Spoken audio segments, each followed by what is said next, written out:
শ্রেণীর ছাত্ররা, আজকে আমি তোমাদের সমহার বৃদ্ধি বা হ্রাস এই নিয়ে আলোচনা করব এবং এই সংক্রান্ত অঙ্কগুলো আমরা করব।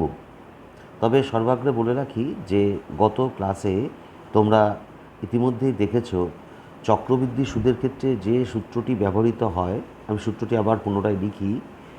P equals into 1 + r/100 whole to the power n। এটা ছিল আমার n বছর পর r% হারে বার্ষিক যদি সুদ যদি হয় তাহলে পি টাকার চক্রবৃদ্ধি, সমূল চক্রবৃদ্ধি কত হবে সেটা এটা।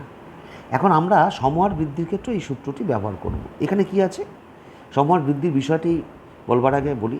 ধরো কোনো একটা বিদ্যালয়ের ছাত্র সংখ্যা বা কোনো একটা গ্রামের জনসংখ্যা আমরা এইভাবে বলতে পারি, সেটা জনসংখ্যাকে পি বলছি। এখন সেই জনসংখ্যা গ্রামের প্রতি বছর বাড়ে। হ্যাঁ, তুমি বলতে পারো যে স্যার মৃত্যুর কারণে তো কমেও যায়, হ্যাঁ সেটা যেমন, কিন্তু ফাইনালি দেখা যায় যে আস্তে আস্তে জনসংখ্যা বৃদ্ধি পায়। হ্যাঁ, এখন সায়েন্স এত উন্নত হয়েছে, মেডিকেল সায়েন্স, যে মানুষের মৃত্যুর হারটা কমে গেছে। তাহলে জনসংখ্যা যে বৃদ্ধি প্রতি বছর পাচ্ছে, অর্থাৎ বার্ষিক জনসংখ্যা বৃদ্ধির হারকে আমরা এখানে বলবো বার্ষিক জনসংখ্যা বৃদ্ধির হার, সেটা হচ্ছে r%। বৃদ্ধির হার হচ্ছে r%। আর হচ্ছে কি, n বছর পর মোট জনসংখ্যা। হ্যাঁ, এইটাই হচ্ছে P into 1 + r/100 whole to the power n। এই হচ্ছে বিষয়, বোঝা গেল? অর্থাৎ আমরা এখানে দেখো একই সূত্র, আমাদের ব্যবহারটা কেমন হচ্ছে, ব্যবহারটা একটু চেঞ্জ হয়ে যাচ্ছে। অর্থাৎ সূত্রটা সেমই আছে, যে পি হচ্ছে, এখানে আমরা জনসংখ্যা দিয়ে বলবো। পি বলতে আগে আসল বলতাম, বার্ষিক জনসংখ্যা বৃদ্ধির হার r%, ওখানে বলতাম রেট অফ ইন্টারেস্ট, সুদের হার কত, আর n বছর পর মোট জনসংখ্যা কত, সেটাই হচ্ছে এইটা। এখন যেটাকে আমরা পর্ব বলতাম। এখন এখানে দেখো যে তোমরা মনে প্রশ্ন হতে পারে যে একই করে কী করে সূত্রটা আসলো। দেখো বিষয়টা একদম সেম, কনসেপ্টটা সেম। ওখানে কি আমরা ব্যাংক বা পোস্ট অফিসে কী করতাম, পি টাকা জমা দিতাম, আসলে একটা টাকা দিতাম, এবং r% বার্ষিক সুদ যদি হতো তাহলে এই সুদে মূলে কত হতো। এখানেও ঠিক তাই, জনসংখ্যা এটাই টাকার কাজ করছে, এবং ওখানে সুদের হার ছিল, এখানে বার্ষিক জনসংখ্যা বৃদ্ধির হার, সেটা r%, এবং n বছর পর কত হবে, ঠিক সেম এই রকমই একটা তোমার সূত্র দাঁড়াবে, একদম এক্স্যাক্টলি এটাই দাঁড়াবে। তবে এক্ষেত্রে একটা বিষয় আছে, যদি বৃদ্ধি না হয়ে হ্রাস হয়, অর্থাৎ এই যে এখানে একটা কথা বলে যে সমহার বৃদ্ধি, কথাটি বলে রাখা খুব দরকার। সমহার বৃদ্ধি কেন বলছে, ইউনিফর্ম রেট অফ গ্রোথ বা হ্রাস, হ্যাঁ, ডিক্রিজ করছে। এই যে সমহার বৃদ্ধি, এই কথাটার মানে হলো যে 5%, মানে প্রত্যেক বছর 5% করেই বাড়ছে। এই যে একই হারে বাড়ছে, তাই সমহার কথাটা বলছে। হ্যাঁ, এবছর 5%, তারপর 6%, তারপরে 7%, ওরকম নয়, একই হারে বৃদ্ধি পাবে। যাই হোক, যেটা বলছিলাম, আর যদি সমহার হ্রাস হয়, হ্যাঁ, অর্থাৎ সমহার হ্রাসের ক্ষেত্রে, সমহার হ্রাস, হ্যাঁ, সমহার হ্রাসটা কীরকমভাবে, কনসেপ্ট একটা এক্সাম্পল দিই, তাহলে তোমরা বুঝতে পারবে। ধরো এখন বিদ্যালয়ে সর্বশিক্ষা অভিযানের পর যে বিদ্যালয়ে দেখা যাচ্ছে যারা দলছুট ছাত্র তারা কমছে। অর্থাৎ দেখা গেছে প্রথমে হয়তো 100 জন ছাত্র বিদ্যালয়ের বাইরে থাকতো, তারপরে বছর দেখা যাচ্ছে না 80 জন, তারপরে দেখা যাচ্ছে 90 জন, অর্থাৎ কমছে। হ্যাঁ, আবার এইভাবেও ভাবা যেতে পারে যে তোমাদের আমাদের বিদ্যালয়ে দেখেছো যে সোলার প্যানেল লাগানো হয়েছে। তাতে কি হয়েছে, এই সোলার প্যানেল লাগালে দেখা যাচ্ছে যে আমাদের যে ইলেকট্রিসিটি কনজামশান, অর্থাৎ ইলেকট্রিকের যে খরচ হতো, সেটা দেখা যাচ্ছে যে সোলার প্যানেলগুলো বিদ্যালয়ে লাগানোর ফলে ইলেকট্রিক খরচ কমছে। তাহলে কমার একটা হার আছে। এরকম অনেক এক্সাম্পল হতে পারে। তা সেই ক্ষেত্রে সমহার হ্রাস যখন আমাদের আলোচ্য বিষয় হবে, তখন আমরা সূত্রটা কিছুই না, অর্থাৎ n বছর পর কত হবে, পি ইন্টু প্লাসের জায়গায় মাইনাস, আর কিছু না, P into 1 minus r/100 whole to the power n, এই সূত্রটি দ্বারা আছে। এখানে আর একটা কথা বলে রাখা ভালো যে এই যে পি, এই পিটা কিন্তু যখন ক্যালকুলেশন বা গণনা করব, মানে পিটা পূর্ববর্তী বছর হবে, এটা খেয়াল রাখতে হবে। হ্যাঁ, পি এর থেকে সামনের দিকে ক্যালকুলেশন হয়, অর্থাৎ কোনো একটা বছরের জনসংখ্যা আমরা যদি জানি, হয়তো ধরো 2003 সালে, সেটা সময়ের বৃদ্ধি বা হ্রাস বা যাই হোক, তাহলে 2007 সালের জনসংখ্যা আমাকে হয়তো 2007 সালের জনসংখ্যা বলে দিল, তাহলে এই দুটো জনসংখ্যা আমরা জানি, তাহলে পি কোনটা হবে, 2003, অর্থাৎ প্রথম যেটা আগে থাকবে সেটাই পি। এইটা খালি খেয়াল রাখবে, আমরা অঙ্ক ক্ষেত্রে করার ক্ষেত্রে আমরা আসবো, ঠিক আছে? আচ্ছা, এবার আমরা অঙ্কে আসি। তোমরা তোমাদের বইয়ের 6.2 বসে দেখি, 6.2 পেজ নাম্বার 117 যদি খোলো, সে 117 খুললে সেখানে দেখো, প্রথমে আমরা কোশ্চেন নাম্বার 2 দিয়ে আলোচনা করতে পারি। বলেছে কোনো একটি রাজ্যের প্রতি বছর জনসংখ্যা বৃদ্ধির হার 2%, বর্তমান জনসংখ্যা একক, দশক, শতক, হাজার, অযুত, লক্ষ, নিযুত কোটি 8 কোটি হলে, অর্থাৎ কটা জিরো, 1 2 3 4 5 6 7, 8 কোটি হলে 3 বছর পর ওই রাজ্যের জনসংখ্যা কত হবে নির্ণয় করো। তাহলে অঙ্কটাতে এবার আমরা আসি 6.2 কোষে দেখি, এক্সারসাইজ 6.2। আমরা প্রথমে 2 নম্বর অঙ্কটা নিয়ে আলোচনা করব। তাহলে দেখো, বর্তমান কি বলেছে না, প্রতি বছর জনসংখ্যা 2% বৃদ্ধি পায়, বর্তমান জনসংখ্যা 8 কোটি হলে 3 বছর পর কত জনসংখ্যা হবে, ঠিক আছে? এবার আমরা লিখি বর্তমান জনসংখ্যা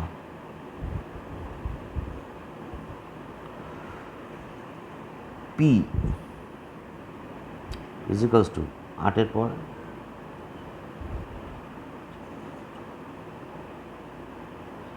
8-এর পর হচ্ছে তোমার 7টা শূন্য।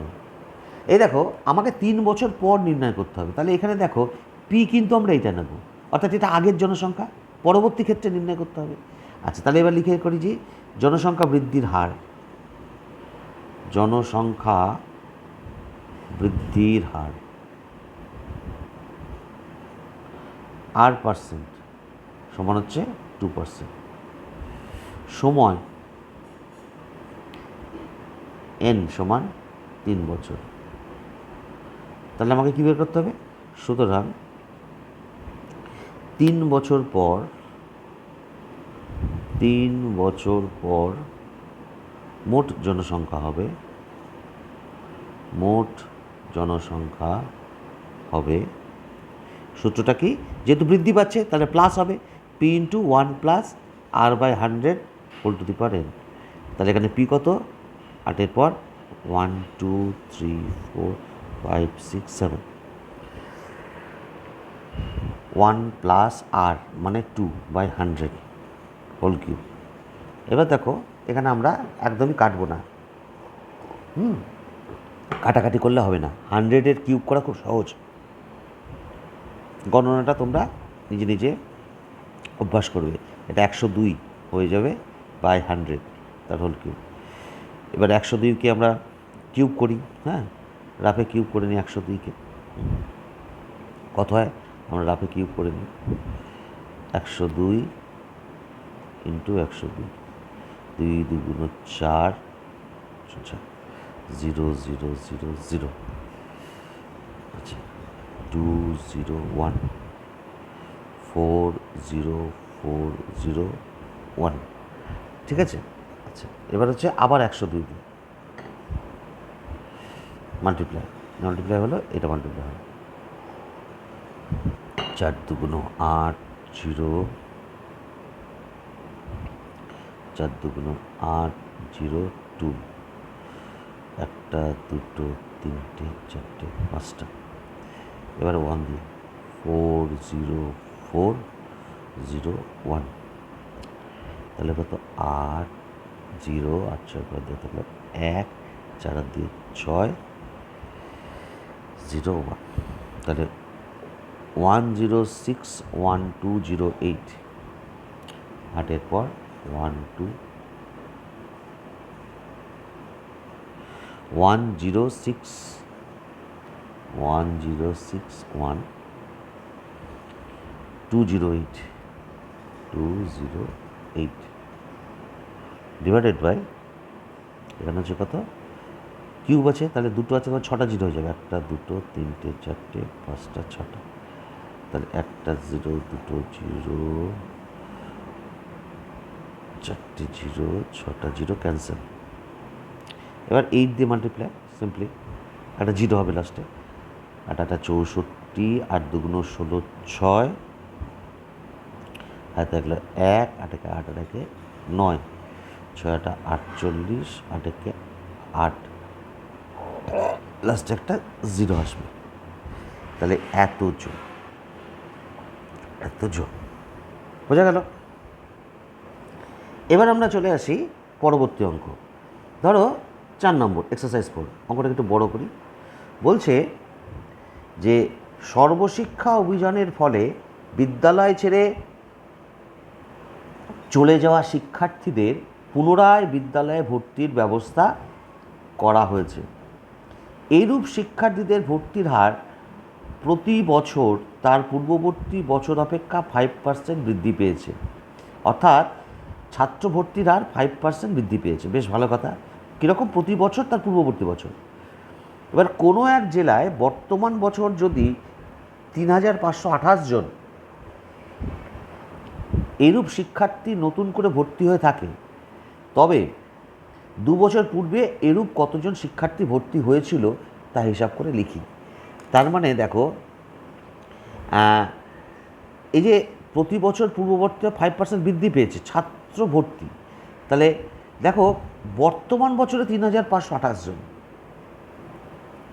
আমাকে কি 2 বছর পূর্বে, তার মানে এইখানে 2 বছর পূর্বের যে শিক্ষার্থী ভর্তি হয়েছিল সেই সংখ্যাটাকে পি বলতে হবে, আর এইটা হচ্ছে বর্তমান বছরে, আর কি হারে বৃদ্ধি পাচ্ছে? 5% হারে বৃদ্ধি পাচ্ছে। তাহলে পেয়ে গেলাম। তাহলে পি কোনটা হবে? পি কিন্তু এইটা হবে না, 3528টা পি হবে না। পি কোনটা হবে না? 2 বছর পূর্বে, আমি বলেছি আগেরটা সবসময় পি হয়, যেটা আগে থাকবে, এটা বোঝার সুবিধার জন্য, আর কিছুই না। তাহলে কি কোশ্চেন নাম্বার 4 কি বলেছে না, বর্তমান বছরে বিদ্যালয়ে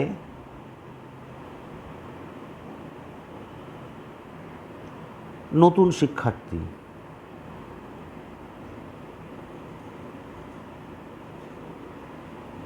ভর্তির সংখ্যা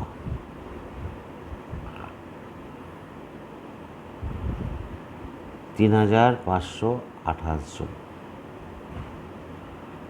লিখি, ধরি 2 বছর পূর্বে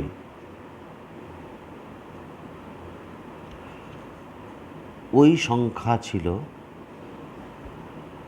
ওই সংখ্যা বলতে নতুন শিক্ষার্থী ভর্তির সংখ্যা ছিল এক্স। ঠিক আছে? তাহলে সুতরাং এখানে পি ইজিক্যালস টু এক্স, আচ্ছা, আর পার্সেন্ট ইজিক্যালস টু 5% বলেছে বৃদ্ধি, আর এন সমান কত? 2। আর পার্সেন্ট মানে এটা হচ্ছে তোমার ছাত্র ভর্তির বৃদ্ধির হার, তাহলে এবার কি করি? তাহলে আমাদের কি দাঁড়াবে? তাহলে বর্তমান বছরে বিদ্যালয়ে নতুন শিক্ষার্থী ভর্তির সংখ্যা সমান পি ইন্টু 1 প্লাস বৃদ্ধি পাচ্ছে r/100 whole to the power n। তাহলে পি হচ্ছে এক্স ধরেছি, আর মানে 5, n মানে হচ্ছে 2। এটা গণনা করি, তাহলে এটা হচ্ছে কত, এক্স ইন্টু 105/100 তার স্কোয়ার। 105টাকে গুণ করে নিই আমরা একটুখানি, 105 ইন্টু 105, 5 5 25, 5 একে 5, 0 0 0 0 5 0 1 5 2 10 থাকলে 1 1, তাহলে কত হলো 11025x, আর নিচে একের পর 1 2 3 4, 4টে জিরো। এইবার এই যে সংখ্যাটা, এটাই হচ্ছে তোমার এই যে এখানে জনসংখ্যা কত, 3528 জন। হ্যাঁ, বর্তমান বছরে বিদ্যালয়ের নতুন শিক্ষার্থী ভর্তির সংখ্যা 3528 জন। তাহলে প্রশ্নানুসারে বা শর্তানুসারে যে কোনো একটা কিছু লিখতে পারো, কি না 11025x বাই একের পরে 4টে zero is equals to 3528। Therefore x equals to 3528 into 10000 divided by 11025। আচ্ছা, এবার দেখো এটা কাটাকাটি কত দিয়ে যায়। 5 2 7 8 9, 8 2 10, 15, এটা 9 দিয়ে যাবে। এটা 9 দিয়ে কাটাকাটি করো, 9 কে 9, 10 11 2 20, 9 2 18, 2 22, 9 2 18, 4 45, 5 নং 45, 9 দিয়ে কাটো এটা, 3 নং 27, 8 82, 9 নং 81, 1 9 2 18। আচ্ছা, এবার কত দিয়ে যাবে, 9 3 12 14। আচ্ছা, এটা কত দিয়ে যায় দেখি তারা। এবার 25 দিয়ে এটা কাটাকাটি যাবে, 4 25 122 থাকছে, 25 9 25 225, এটা 25 4 400। আচ্ছা, এবার থেকে এটা 7 দিয়ে যেতে পারে, 7 7 49, 7 দিয়ে গেলে 4 7 28 8, না 4 7 28 কেন, 5 7 35, 5 বাজবে, 5 7 35, 4 6 7 42, আবার 7 দিয়ে যাবে এটা 8। আলটিমেটলি কত হলো, 4 8 32, 3200। ঠিক আছে, তাহলে 2 বছর পূর্বে কত ছিল, 3200 জন। হ্যাঁ, সুতরাং নির্ণেয় বা লিখতে পারো যে 2 বছর পূর্বে, 2 বছর পূর্বে ছাত্র সংখ্যা ছিল, ছাত্র সংখ্যা বলতে নতুন শিক্ষার্থী ভর্তি হয়েছিল 3200 জন। ঠিক আছে, এবার দেখো আমরা একটা হ্রাস নিয়ে অঙ্ক করি, অর্থাৎ কোশ্চেন নাম্বার 12 সমহার বৃদ্ধি নিয়ে করছে না সমহার হ্রাস, একই ধরনের অঙ্ক। একটি কারখানার একটি মেশিনের মূল্য কত টাকা বলেছে, 1,80,000 টাকা। মেশিনটির মূল্য প্রতি বছর 10% হ্রাস পায়, অর্থাৎ মেশিনের মূল্য হচ্ছে 1,80,000, 10% হ্রাস পেলে 3 বছর পর মেশিনটির মূল্য কত হবে হিসাব করে লিখি। একই ধরনের, খালি প্লাসের জায়গা মাইনাস হবে। অর্থাৎ প্রথম হচ্ছে 1,80,000 টাকা মেশিনটির বর্তমান মূল্য, আর 3 বছর পর মূল্য কত হবে আমাকে গণনা করে করতে হবে। কোশ্চেন নাম্বার 12,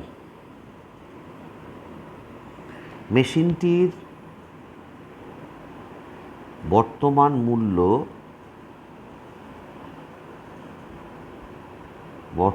মূল্য যেটাকে আমরা পি দিয়ে বলছি, পি সমান 1,80,000 টাকা। আচ্ছা, আর প্রতি বছর মেশিনটির মূল্য হ্রাস পায় r% সমান 10%। সময় n সমান 3 বছর। তাহলে লিখব কি? অতএব 3 বছর পর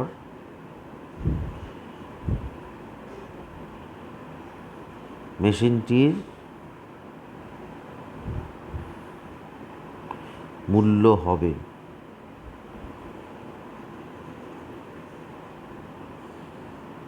হবে কত? পি ইন্টু এখানে আসবে কত? -1 মাইনাস r/100, যেহেতু হ্রাস তাহলে পি কত? 1,80,000 টাকা। 1 মাইনাস আর কত? 10, এন হচ্ছে 3। এবার এখানে একটা 0 0 অবশ্যই কাটতে পারো, তাহলে 18000। তাহলে 10 কাটলে 9/10 তার হোল কিউব। এটা একটু মুখে মুখে ক্যালকুলেশন করা যেতেই পারে। 180,000, 9 নং 81, 9 9, 8 নং 72, 729, 3টে 0। তাহলে 3টে 0 ক্যান্সেল হয়ে গেল। এবার আমরা গুণ করব কত? 729কে 18 দিয়ে গুণ করে, ঠিক আছে? 729 × 18, তাহলে এটা করলে হচ্ছে তোমার 13122, ঠিক আছে? এটা করে দেখো, তোমরা তাই আসবে 13122 আর একটা 0, তাহলে 1,31,000 এত টাকা। হ্যাঁ, ব্যাস হয়ে গেল। তোমরা বাড়িতে এইভাবে আরও অঙ্ক অধ্যয়ন করবে। এখানে প্রত্যেকটা অঙ্ক পারবে। যে অঙ্ক আটকে যাবে সেগুলো নিয়ে আমরা পরে যখন লাইভ ক্লাস নেব তখন সেগুলো নিয়ে আলোচনা করব। আজকে তোমাদের এ পর্যন্তই থাকলো। ভালো থেকো।